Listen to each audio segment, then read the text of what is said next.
Good morning. Hope everyone had a great Monday. It's yet another dreary day here in Philadelphia. And today I just wanted to talk briefly about the two most basic ways to invest or to trade a stock. And that is by going long or going short. Now you can also do this through options. I'm not going to talk about options today. Maybe I'll do a video about options in the future. But when it comes to going long on a stock, that is the most traditional way to invest, the one most people are familiar with, where you buy a stock and then you make money as that stock increases in value. So your trade starts with a buy order and is completed with the execution of a sell order, hopefully at a much higher price. Now on the short side, that's a little bit more complicated.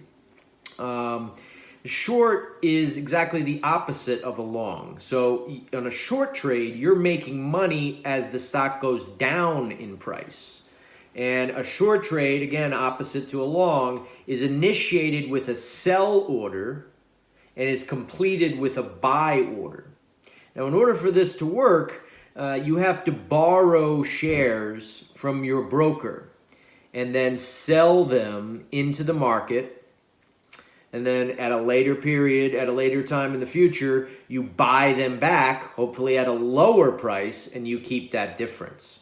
So in order for a short trade to be viable, your broker has to have shares available of that stock to borrow in order for you to be able to make that trade. So certain brokers are more geared for short selling than others. I do want to make it clear that short selling is inherently much more risky than taking a long position, because when you go long on a stock, you want the stock to go up in price, but if it goes down and you start losing money, well, the most you can ever lose, the lowest any stock on earth can go, is to zero, right? So the most you can ever possibly lose is 100% of your initial investment.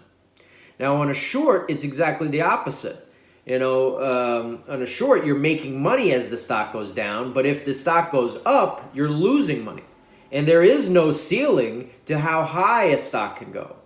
So you can lose many, many more times your initial investment on a short trade. So it's a lot more dangerous. You need to be a lot more careful when you short a stock. Additionally, short trading is a lot more geared to short-term trades as well, because when you borrow those shares from your broker, they're not just giving them to you in perpetuity.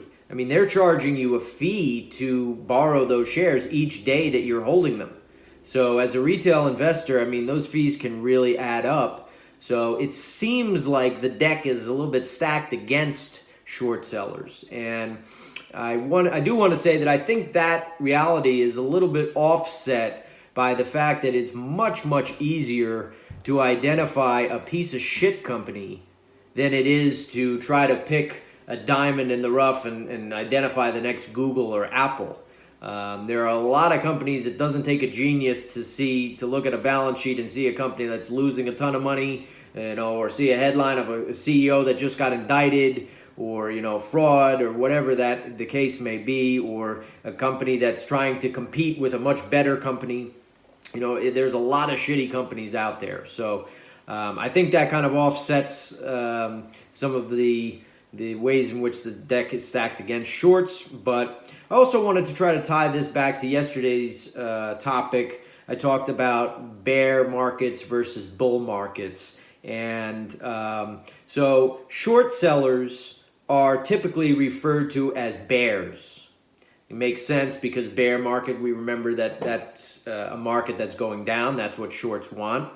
And long traders are typically known as bulls. Again, makes sense because they like stocks going up, and that's what happens in bull markets.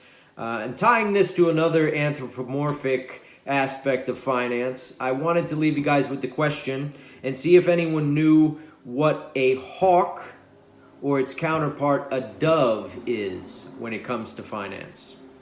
Hope this provides a little bit of insight. Leave your answers in the comments. Hope you guys have a great day.